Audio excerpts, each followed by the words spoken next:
Benjamin নেতানিয়াহুর সাথে তীব্র বিবাদে জড়িয়েছেন ডোনাল্ড ট্রাম্প।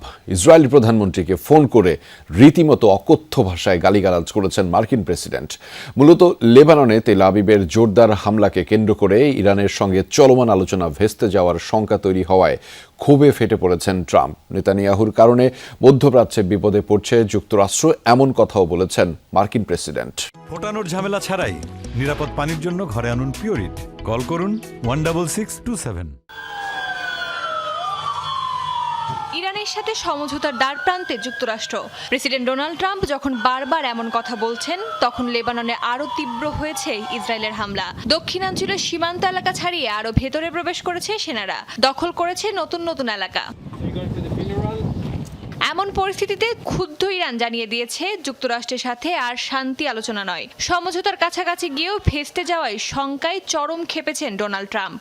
আর সে ক্ষোভ ঝেড়েছেন নেতানিয়াহুর ওপর, সতর্ক করেছেন কড়া ভাষায়। কেবল তাই নয়, ফোন কলে ইসরায়েলি প্রধানমন্ত্রীকে রীতিমতো অকথ্য ভাষায় গালাগাল করেছেন। এমন বিস্ফোরক তথ্য জানিয়েছে মার্কিন গণমাধ্যম এক্সিওস। জানা গেছে, উত্তপ্ত ওই কথোপকথনে নেতানিয়াহুকে উন্মাদ বলে সম্বোধন করেছেন ট্রাম্প। বলেছেন তার পদক্ষেপ শুধু ইসরায়েলকেই নয়, মধ্যপ্রাচ্যে যুক্তরাষ্ট্রের অবস্থানকেও বিপদের মুখে ফেলছে।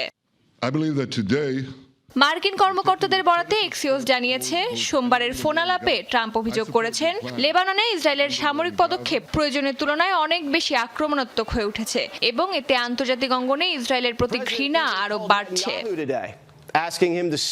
ফোন আলাপের পরপরই আশাবাদী বার্তা দেন ট্রাম্প। লেবাননে আর অগ্রসর হবে না ইসরায়েলি সেনারা, হামলা চালাবে না হিজবুল্লাহ। তবে ডোনাল্ড ট্রাম্প হুমকি থামকি দিয়ে আগ্রাসী নেতানিয়াহুর লাগাম কতটা টানতে পারবেন তা নিয়ে সংশয় রয়ে গেছে অনেক বিশ্লেষকের। অস্মিতা বিশ্বাস, যমুনা নিউজ।